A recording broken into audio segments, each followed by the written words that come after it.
Hi Libra, welcome po sa ating channel. At ito ang inyong Mantigabay Tarot reading for July 2024. Para po ito sa inyo Libra. Ngayong July 2024.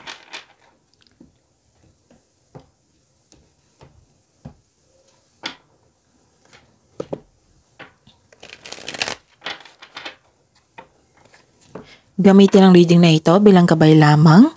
Please like, subscribe, and click the button for notification para updated po kayo sa daily tarot reading natin.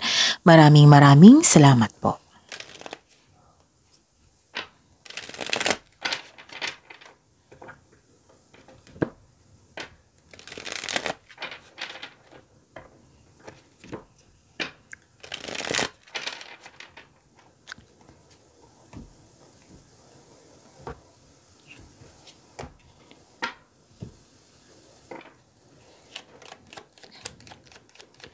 Spirits Guide, ganap po ngayong July 2024 para po kay Libra.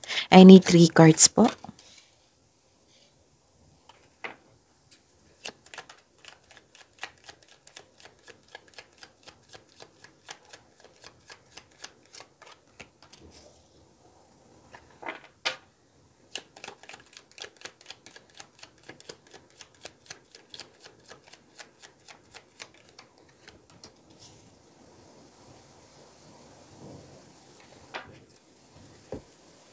Okay. Libra, ngayong July 2024, may nakita ko ditong bagong pag-asa, hope and healing. May nakita kong blessings din dito. Clarity, kasi nakakonect kayo sa inyong intuition, may nalaman kayo or nagkaroon ng clarity. Again, nagkaroon ng hope and healing po. Marami kayong iniisip ngayon, maraming ideas na gustong gawin. Nagre-research po kayo dito. Nakikita ko Libra. Nagre-research kayo at humihingi kayo ng guidance sa isang tao. 2 card po nagsabi dito na humihingi kayo ng guidance, humihingi kayo ng payo. At navivision mo na yung goal mo sa buhay. Yes, nagre-research po kayo dito. It might be sa books, pwedeng sa internet. May nakita ko ditong itong buwan na ito, July 2024, may pag-uusap tungkol sa malaking business, finances, career. Pwedeng kausap mo yung boss mo or amo. Pwedeng kausap mo isang tao na mother figure. And nagkaroon kayo ng strength and confidence. Yes, nakikita ko dito yung power. Confidence, you're taking action with courage. Nagkaroon din ng protection, support, and loyalty. Nagkaroon din ng authority. It might be tutulungan ka talaga ng taong ito kasi 2 card po nagsabi dito. Okay? Na may magbigay ng tulong. Pwedeng tulong sa bagay, pwedeng tulong na magbigay ng chances, pwedeng tulong na nagbigay ng payo kasi you're asking for guidance. May biglaang pagbabago po. May biglaang pagbabago. Some of you hindi takot sa pagbabago, which is expected siguro nyo na mangyayari. And some of you na bigla. Nalungkot sa separation, nagkaroon ng isolation, paghiwalay siguro ito ng partnership, sa trabaho or sa pag-ibig, or nagkaroon ng disconnection sa isang tao. Pwede din nagkaroon ng long distance relationship. Nagkaroon ng long distance. May concern dito regarding sa education. This is another card, 2 card na po nagsabi dito na may authority po eh. It might be may tutulong sa inyo na malaking tao. Basta may authority yung nakikita ko dito. Pwedeng nakatanggap din kayo ng leadership role. May nakita rin akong institution. So, pasensya na po sa bulol ako. Okay? And may nakita ko dito pumasok kayo sa isang malaking building. For example, government agency. May nasikaso kayong papers. Nagkaroon ng restriction din. Parang hindi kayo, may araw na hindi kayo makausap kasi nalungkot kayo sa separation. Okay? So, alamin pa natin. Spirits Guide, ano po ang energy ni Libra ngayong July 2024?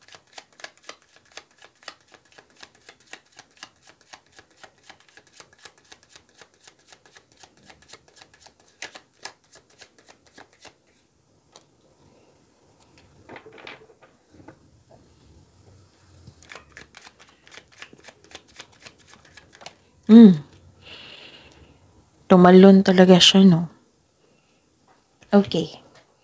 So, daily reminder to ha. Huwag niyong kalimutan na panoorin niyo yung sunod-sunod na daily Kapay Tarot reading niyo. So, 4 days from now, panoorin niyo. Tapos, kung may napansin kayong naulit na mensahe, meaning gustong ipaalam yan sa inyo. Gusto nilang ipaabot sa inyo yung mensahe na kailangan yung bigyan ng atensyon, solusyon, at aksyon. Yan yung ibig sabihin yan. Tapos, sa mga suki ko dito na Libra, na parating humihingi sa akin ng Monthly Kapay Tarot reading, nais kong ipalam sa inyo na open na po yung July 2024 Monthly Kapay Tarot reading. At sa mga bago dito, andito po sa baba ng video yung link, i-click nyo po yan para ma-message po ko for inquiry and for booking. Pwede kayong magpa-reading for focus sa career and money, focus ba sa love reading, or general.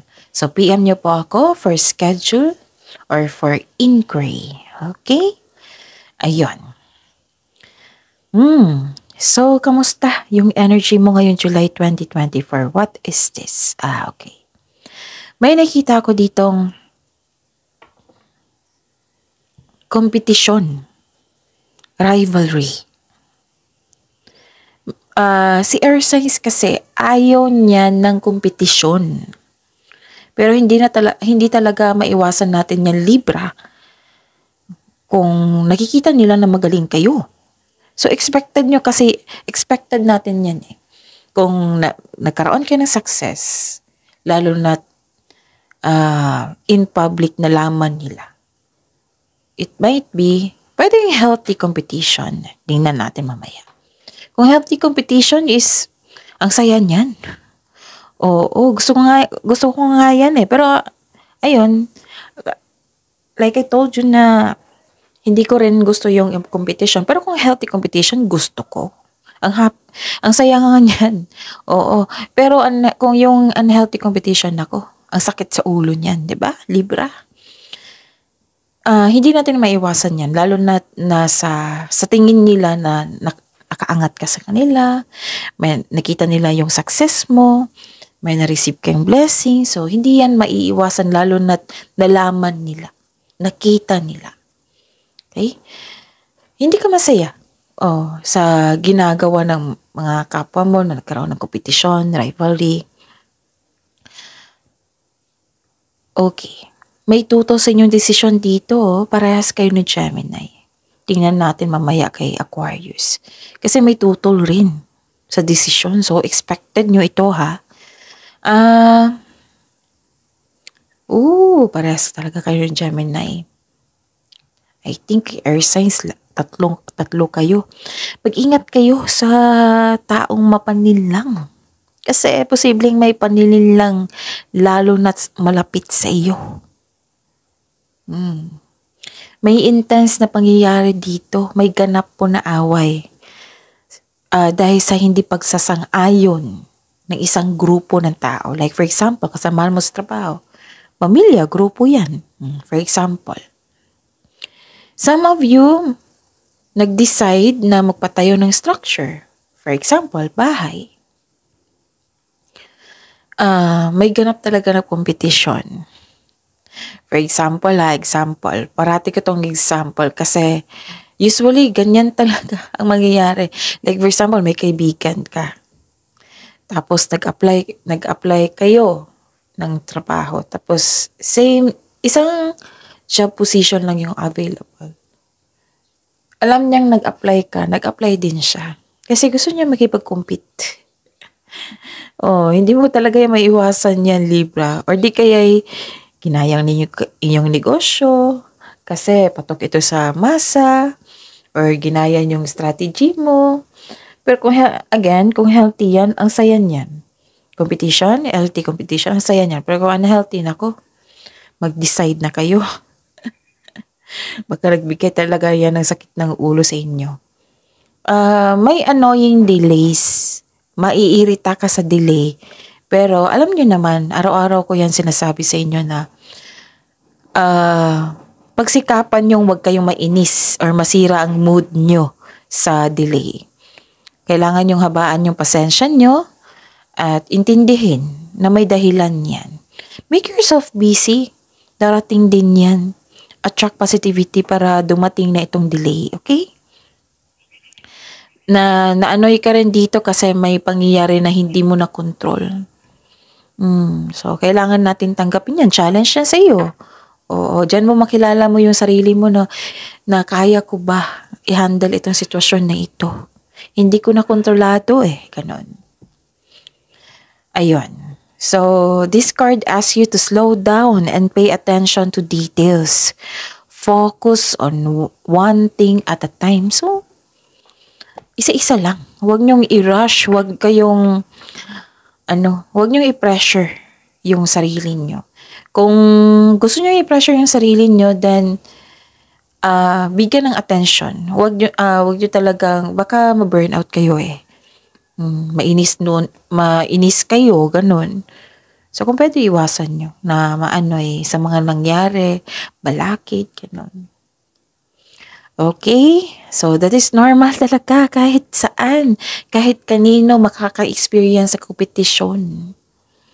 Hindi natin maiwasan yan. Kilalanin mo yung sarili mo like, sige, paano ko ba to i-handle tong competition na ito? If I were you, iwasan mo na lang. Marami pa kayong goal dito, Libra.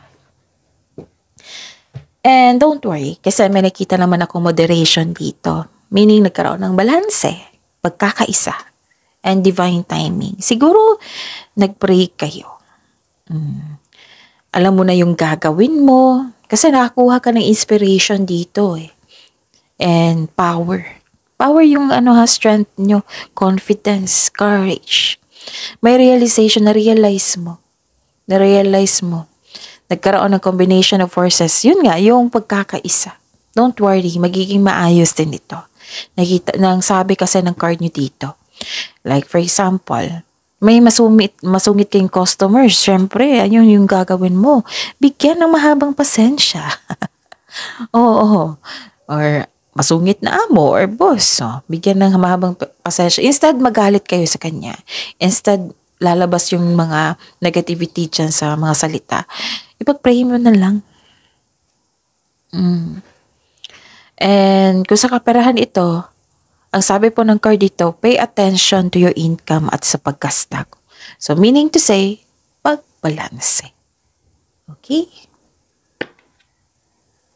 Spirits guide, possible blessings po na ma-receive ni Libra ngayong July 2024.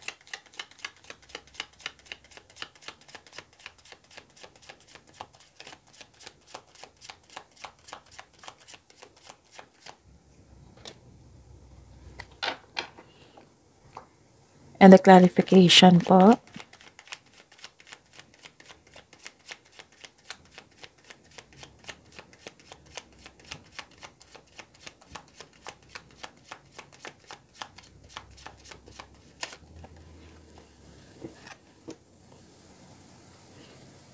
Okay. Libra. So, possible blessings. May blockages nga. Kaya, yun nga, huwag kayong magpapekto sa taong ito na kipag-rival sa inyo. Kasi isa siya sa dahilan na nagkaroon ng blockages. Alam niyo naman, di ba, ang blessings is a positive energy. Hindi yan papasok kung may negativity sa inyong sarili. Yung blockages po. So, kayo nag-create ng blockages na yan kasi tinanggap yung treatment ng toxic So, if I were you, free yourself. Okay? Pagbalanse sa inyong emotion. Para makawala kayo kasi ang ganda-gandang na mensahe dito pag na-overcome nyo ito. Okay? And sikapin nyo. At least alam nyo na. Sikapin nyo na put boundaries. ignore this person. Kung hindi ma-ignore ko, malapit sa inyo to kasi may nasabi dito na malapit sa inyo. Then, pagsabihan mo siya, confrontation. I-aim mo ng magkaroon kayo ng, sabihan mo siya. Alam mo, nainis ako sa'yo, pero hindi ko intensyon na magalit ka lalo sa akin ha, or magkagulo tayo. Gusto ko lang malaman mo, i-address kong hurt feelings mo, i-address mo din yung hurt feelings ko, then ayusin natin. Ayusin natin. Kung kailangan ng adjustment, sana'y makipag-cooperate ka. Kasi gusto kong magkaayos tayo. Ganun. Honest conversation. Pero kung hulihin mo yung attention niya para makipag-cooperate. Pero kung sa tingin mo, ayaw niya talaga makipag-cooperate, then ipag-pray mo na lang. Instead, magalit kayo sa kanya. And iwas na lang kayo. Okay? May changes po May changes. May completion of cycle. Kaso, nagkaroon ng delay. Yun nga, naanoy ka sa delay. Pero instead of maanoy ka sa delay, make yourself busy. Intindihin mo. Instead, ipag-pray mo na darating ito. Sikapin mong walang blockages. Maghintay po daw kayo, sabi po ng card. Setback. Kung nagkaroon man ng failure, then take this as a lesson. Okay? That is not, hindi ibig sabihin na bad luck yan. Hindi ibig sabihin na ganyan. May ganun talaga. May time na panalo tayo, may time na talo tayo. Then observe mo yung sarili nyo. Kung paano kayo mag-handle sa kanyang sitwasyon. Para may learnings. Kung kunin mo yung learnings na yan, panalo kayo. Yes. May naulit na namang problema dito. So, yun. Huwag niyong tanggapin ha kasi siya yung nag-create ng blockages. Kung hindi niyo tatanggapin yan, kung magkaroon ng laya sa inyong sarili, magkakaroon ng changes. Magkaroon ng completion of cycle. Magkakaroon ng happiness. Magkakaroon ng good luck and good karma. So, sikapin nyong mawala yung blockages na yan. Actually, parehas kayo ni Gemini. Kasi ang unang reading, Gemini, sunod sa inyo is Aquarius. So, yun. Kailangan ma-overcome yung mga blockages. Hindi natin masisisi. Instead, sisisihin natin yung tao na tinanggap natin yung toxic traits niya. Ipagdasal nyo na lang, i-surrender mo na lang kay God lahat ng worries.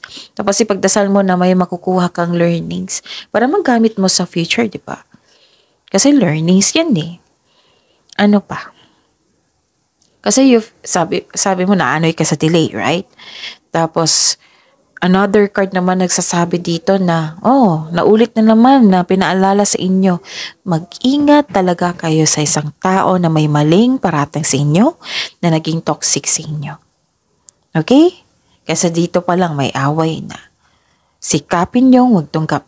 Kung nangyari na, sabihin na natin kung nangyari na, ipag-pray nyo siya. Or honest conversation. Kung ayaw, ipag-pray nyo, i-surrender nyo kay God lahat ng worries. Hingi kayo ng divine assistance. Then move forward. Patawarin mo rin yung sarili nyo. Kasi this, a waste of energy kung ayaw talaga ng tao. Di ba? Hindi natin mapilit.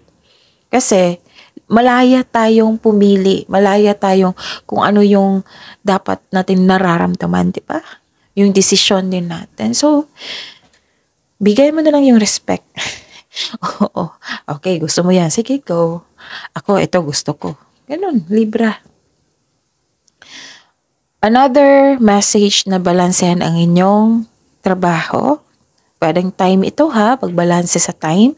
Pwedeng balanse sa kaperahan. Or sa sitwasyon. Kasi paulit-ulit na lang lumabas dito. Balance your emotion also, okay? And ang advice po ng card dito, find your voice and stay strong to your values. Basta panatilihin mo, maging totoo. With the right values, rewards come. Yan yung blessing. So instead na magalit kayo kasi may false accusation, may unfair treatment, ipagdasal niyo siya. Then put boundaries, move forward. Okay? Yon. Ang daming mensahe, Libra. Challenges po na ma-overcome ni Libra ngayong July 2024. Challenges ma-overcome to ha. Huwag kayong matakot sa challenges kasi challenges, dyan kayo magiging matured, maging strong, marami kayong matutunan dyan. And, ayun, after challenges, may success. Syempre, if you are willing to move on, if you are willing na isuko yung bigat ng nararamdaman mo. Okay? So, ganun pa rin, naging hopeless ka kasi nagpa-apekto ka sa toxic na tao. Huwag kayong mawala ng pag-asa, huwag kayong mag-give up, sabi po ng card. Magtiwala sa inyong sarili. Okay? Okay, huwag magpa-apekto kung wala namang kayong ginawang masama sa ibang tao, sa inyong sarili. Basta panatilihin maging totoo. May nakita talaga ako dito, strong personality, pwedeng maldita to. Maldita, suplado-suplada. Pero guarded ka naman dito, okay? So that is your reading for July, Libra. See you tomorrow. Please like, subscribe, and click bell button for notification para updated po kayo sa daily tarot reading natin. Maraming salamat po.